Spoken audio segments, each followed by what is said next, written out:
everybody's going to listen to hear stuff. In my case, I wound up doing an audition, and I wound up doing a whole bunch of stuff, and people started to hear my voice. It wasn't until after I had been working for a while and I started to do other things and wanted to work in other places that I put together what was a demo, okay? But you're gonna need it.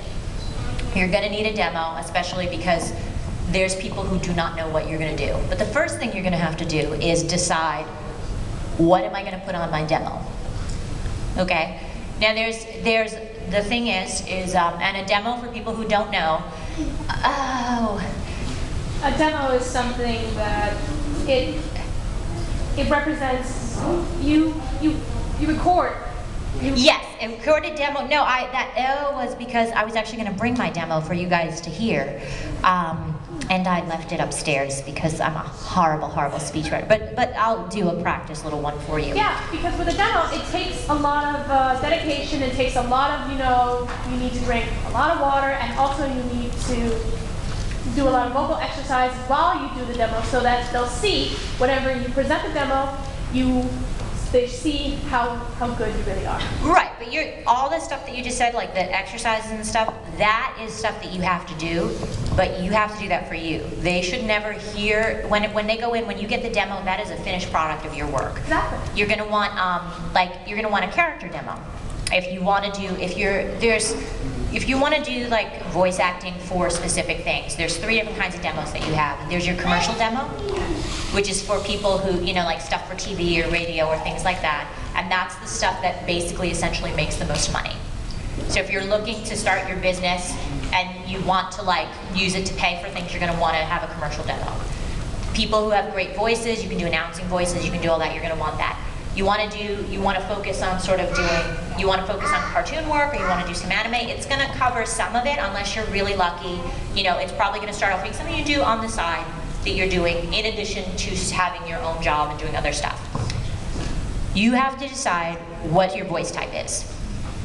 Now, I'm going to assume you're not going to be auditioning for women's roles. I'm going to throw that out. I'm just saying, because you would be surprised, some people are confused. You may be able to do anything under the sun, but the first thing that you want to do is figure out, what do I, who is the producer, who is the person who's going to be listening to your demo, what do I want to cast you as, and what's the actual work out there? So you're going to figure out what your voice type is. Do any of you sing? Okay, great. So you guys who are singing, you would have a little bit of an advantage, because you would know your voice type, which is not necessarily, you can figure it out. We usually talk in the studio when we're listening to new people, especially if we're casting like Pokemon or any of the other shows. We talk about different types of voices. You have your bass, who is going to be your older guys and your really gruff guys and your like huge dragons and your like big stocky guys. That's going to be your bass. You have your tenors, who are going to play sort of like middle-aged, like middle guys, like people in their 20s and their 30s, and those are the guys who we're going to call in to play teens. If you sound like Barry White, you are not going to play a 15-year-old boy. It is not going to happen. And you will never be Ash or any of the small, you will be no one that is under this tall, or this tall. But it's important to know that. And then you want to get together a couple of clips. And you want to practice. Make sure that anything that you put on your demo, you can repeat. And you can, and you want it to be sort of different. Now, there's also, you can have a range of voices within that. You can maybe get, like an older man, you want to do some comedic stuff, you can have a younger guy, you can get some character-y stuff in there, but you want to make sure that they're set up in a way that it's showing your range and what you can do.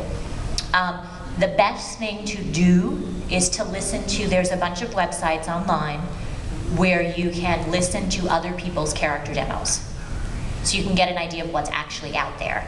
There's a place called Voice Bank on the net. There's also, there's a place called Voice123 that you can actually market yourself at. And there's a couple of places, and what I would recommend is that you go and you start listening to demos. Listening to what other people are doing, listen to what people who maybe you know or who work, and listen to their demos and hear what they are. Most of the agencies in New York City also have a lot of their actors' demos online. Like that's like a next step. You're starting off your business. We're not even thinking about that yet. You're just getting your materials together so that you can kind of figure it out. The second thing, so now let's say you figured out, what do you want to put on your demo? Okay, you want teenagers? I would say just by you opening your mouth also.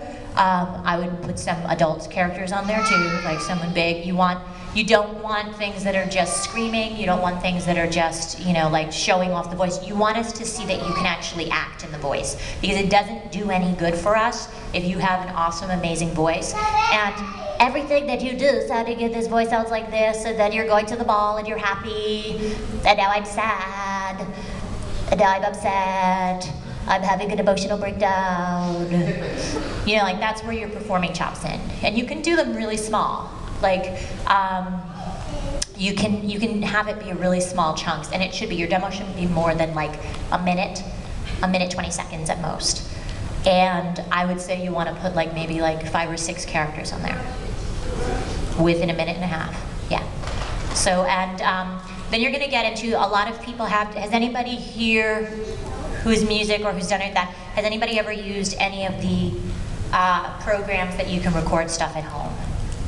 Okay, cool. What have you used? Use Audacity. Okay, cool. That's a great one. And What if you use your original voice and you have a piano as a back? I will get to that in a second. That if you do that,